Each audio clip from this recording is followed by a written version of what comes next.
Hello student, this is Anupam Gambhir. You are watching Anupam English classes.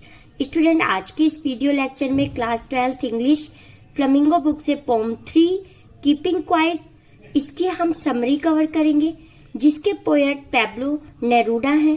Pome की starting में ही poet कहते हैं कि मैं 12 तक काउंट करूंगा और तुम सब शांत हो जाओगे।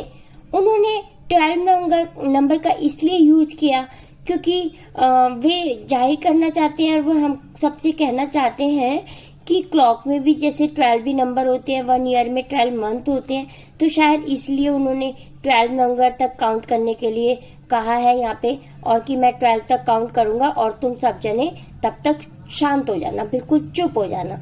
जैसे हम कोई स्टार्ट करते हैं कुछ गेम या कहते हैं ना 1 2 3 के बाद स्टार्ट, लेकिन वो कह रहे हैं पोएट कि मैं 12 तक काउंट करूंगा और उसके बाद तुम सब लोग शांत हो जाना।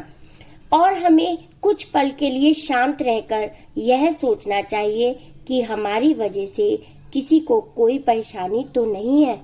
पोएट कहते हैं कि जब हम शांत होंगे तो फिशरमैन फिशेस नहीं पकड़ रहे होंगे, वुड कटर लकड़ी नहीं कट कर रहे होंगे, अर्थात किसी को भी कोई हार्म नहीं हो रहा होगा किसी के काम से, क्योंकि सब शांत होंगे। और जो लोग लड़ाई कर रहे हैं वे भी शांत हो जाएंगे और शांत रहकर रियलाइज करेंगे कि उनकी वजह से मासूम लोगों का खून बह रहा है। और वे लोग जो सी के किनारे सॉल्ट इकट्ठा कर रहे हैं वे भी जब शांत रहेंगे तो रियलाइज करेंगे कि सॉल्ट इकट्ठा करने से उनको कितनी इंजरी हुई, अर्थात उनके कितने हाथ छिल जाते हैं सॉल्ट इकट्ठा करने से। अब पोएट कहते हैं कि तुम ये मत समझना कि मैं शांत होने के लिए कह रहा हूँ तो मैं डेथ लाइक शांति की बात कर रहा हूँ। तुम मेरी इस बात से कंफ्यूज मत होना। आगे पोएट कहते हैं कि मैं खून से या डेड बॉडी से भरी हुई गाड़ियां नहीं देखना चाहता। वे चाहते हैं कि पूरी दुनिया में भाईचारा और शांति हो। वे कहते हैं कि हर इंसान दुनिया में अपने गोल को अचीव करना चाहते हैं। लोग चाहते हैं कि डेथ आने से पहले वे अपने तथा अपने बच्चे की लाइफ को अच्छा बना लें, तथा इसी होड़ में वे लाइफ को एंजॉय नहीं कर पाते। अपने काम को खत्म करने के चक्कर में लोग यह नहीं देखते कि उसकी वजह से किसी एनिमल या ह्यूमन बीइंग को नुकसान पहुंच सकता है। पोएट कहते हैं कि हम सभी को इन कामों से थोड़ा ब्रेक लेना चाहिए। और पोएट आगे कहते हैं कि हमें खुद को एप्रिशिएट भी करना चाहिए, और ये हम तब कर पाएंगे जब हम शांत रहकर समझेंगे कि वास्तव में हम क्या कर रहे हैं। वे चाहते हैं कि मैं डेथ के डर से थोड़ा पॉज लूं। जब पूरी दुनिया शांत हो जाएगी तो सब जानेंगे कि उनकी लाइफ का रियल पर्पस क्या है। पोएट हमें यह भी बताते हैं कि अर्थ भी ब्रेक लेती है जब सीजन चेंज करती है। जब विंटर सीजन आता है तो सब रुक सा जाता है, नदियों में भी पानी जो है वो जम जाता है, फ्रूट्स भी कम ग्रो होते हैं, और समर सीजन के आते ही ये नदियां लहलहाने लगती हैं तथा नए नए फ्रूट्स भी ग्रो होते हैं। तथा बीच का जो स्प्रिंग सीजन होता है उसमें हमारी अर्थ ब्रेक लेती है। अतः पोएट कहते हैं कि हमें अर्थ से कुछ सीखना चाहिए। हमें भी अपने काम से ब्रेक लेकर विचार करना चाहिए, एनालाइज करना चाहिए। इससे हमें अपनी गलती का पता चल जाएगा, जिससे हम एक नए अप्रोच से लाइफ को देखेंगे। और लास्ट में फिर पोएट कहते हैं कि मैं फिर 12 तक काउंट करूंगा और आपको मैंने सब बता दिया है कि अपने काम की वजह से ही हमें किसी को हार्म नहीं पहुंचाना है, तथा इसी शांति में मैं तुम्हें छोड़कर जा रहा हूँ। सो चलिए स्टार्ट करते हैं फर्स्ट क्वेश्चन से। What will counting up to 12 and keeping still help us achieve? Poet के 12 तक काउंट करने से और कीपिंग स्टिल यानी कि शांत, हमारे शांत रहने से किस चीज की प्राप्ति होगी? तो स्टूडेंट, इस पोम में पोएट कहते हैं कि मैं 12 तक काउंट करूंगा और उसके बाद तुम कुछ पल के लिए सब लोग शांत हो जाना, जिससे कि हम अपने लाइफ में जितनी भी हमारी डिफ़िकल्टीज़ हैं लाइफ की, या किसी को हम हर्ट कर रहे हैं अपने काम से, उसको हम फील कर पाएँ और समझ सके कि हम कुछ गलत तो नहीं कर रहे अपने जीवन में। तो इसीलिए पोएट कहते हैं कि मैं 12 तक काउंट करूँगा और उसके बाद तुम सब शांत हो जाना, कोई अपनी लैंग्वेज का इस्तेमाल नहीं करेगा, सब बिल्कुल स्टॉप हो जाएंगे अपने सारे काम छोड़कर, हम अपने जीवन को थोड़ा सा रेस्ट देकर समझ पाएंगे। सो आंसर स्टार्ट करते हैं। By counting up to 12 and keeping still we will have time for introspection. Poet कहते हैं कि जब मैं 12 तक काउंट करूँगा और तुम सब शांत हो जाओगे तो तुम अपने फ्री टाइम में अपनी लाइफ के इंट्रोस्पेक्शन, अपनी लाइफ को इंट्रोस्पेक्शन कर पाओगे, समझ पाओगे। We will get some rest from the hurries and worries of life. तो हमारे जीवन में जितनी भी हम जल्दीबाजी में काम करते रहते हैं कि हमारी डेथ ना हो जाए उससे पहले हम ये भी कर लें वो भी कर लें, सब चीज़ की प्राप्ति करना चाहते हैं हम अपने जीवन में, तो जितनी भी कोई या फिर डिफ़िकल्टीज़ हैं हमारे लाइफ में, जितनी भी प्रॉब्लम्स हैं, तो उससे हम थोड़ी सी देर के लिए बच जाएंगे, तो कुछ पल के लिए हम रेस्ट लेकर अपने जीवन को समझ पाएंगे। Now next question, do you think the poet advocates total inactivity and death? तो क्या तुम सोचते हो कि ये जो पोएट हैं वो हमें कहते हैं कि पूरी एक्टिविटीज़ को रोक दो, अपने काम सब बंद कर दो, तो ये लाइक डेथ की तरह कहना चाहते हैं, ये डेथ की तरह बिल्कुल स्टॉप हो जाना चाहिए हमें?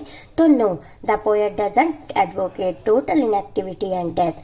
तो पोएट का ये मतलब नहीं है कि हम डेथ की तरह साइलेंट हो जाए। He wants all the people to just stop for a while in order to analyze their activities and their consequences.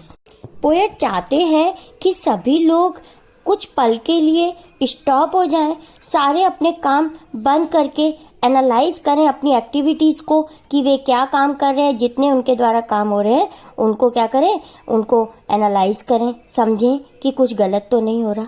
He wants human being not to support war and damage to the environment. वे चाहते हैं कि जितने भी ये human beings हैं वो war को बिल्कुल सपोर्ट ना करें, मतलब बंद कर दें और अपने एनवायरनमेंट को डैमेज होने से बचाएं। Now next question, what is the sadness that the poet refers to in the poem? जो पोम में सैडनेस वर्ड आया है, इसे क्या रेफर करते हैं हमारे poet? The sadness that the poet refer to in the poem is man's own unconscious action and overthinking. Sadness से तात्पर्य हमारे पोएट का क्या है कि जो व्यक्ति के द्वारा जितने भी बिना सोचे समझे किए गए एक्शन है, काम है, या उनकी ओवर थिंकिंग है, फालतू की सोच है, उससे सैडनेस का मतलब है।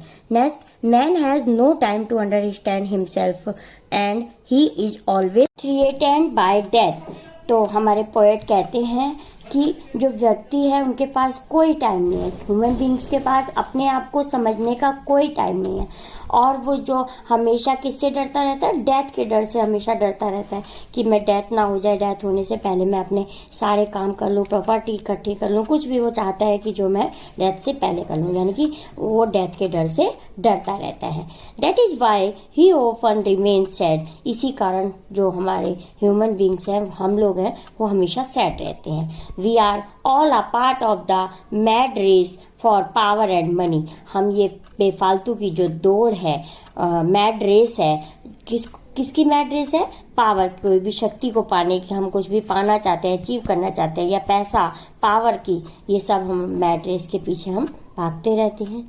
If we look within our self, अगर वो रुकेगा और कुछ पल के लिए अपने आप को सोचेगा, समझेगा, this sadness might be broken, तब ये जो सैडनेस है उसकी हमेशा के लिए टूट जाएगी या खत्म हो जाएगी। Now last question is, what symbol from nature does the poet invoke to say that there can be life under apparent stillness? जो हमारे पोएट पैब्लो नेरूटा हैं, किस तरफ इन्वॉक यानी कि इशारा करते हुए हमसे कहते हैं कि अगर स्टिलनेस होगी यानी कि कुछ पल के लिए शांत हो गया, तो इसका इशारा किस ओर करते हैं हमारे poet? The poet says that seeming stillness is not the sign of the death. Poet कहते हैं कि जो शांत होने के लिए मैं कुछ पल के लिए रुकने के लिए कह रहा हूँ, तो वो डेथ का साइन नहीं है।